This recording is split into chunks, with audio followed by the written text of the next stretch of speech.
Erim bilan tortishuvlarga sabab bo'lgan bu cheescake'ni sizlar ham tayyorlab ko'rmasanglar bo'lmaydi. Erim har kuni kech bo'lganda shu shirinlikni deb ko'chaga chiqib ketishni o'rganmoqdilar. Shoshmay turing, men sizga hozir San Sebastian eshik ko'rsataman dedim-u. Kechqurun hamma uxlaganda xolodilnikni ochdim-u, mahsulotlarni olib birin-ketin solib, cheescake tayyorlab, gaz duxovkasiga 35 daqiqaga jo'natdim. Tayyor bo'lgan cheesecake'imizni oldin tashqarida sovutib, keyin muzlatgichga qo'yib ketdim.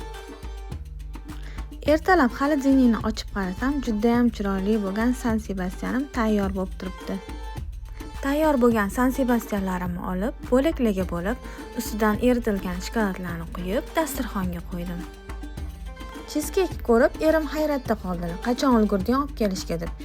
Bugundan boshlab ko'chani San Sebastian emas, men tayyorlagan San Sebastianlaringiz adajonisi deb hayratda qoldirdim. San Sebastianni yeb ko'rib, erim o'zlari ham tan berib yubordilar. Sizlar ham tayyorlab ko'ringlar, mazasi juda ham zo'r bo'ldi. Video sizlarga yoqqan bo'lsa, menga obuna bo'lib, yurechani qizartirib ketish esingizdan chiqmasin.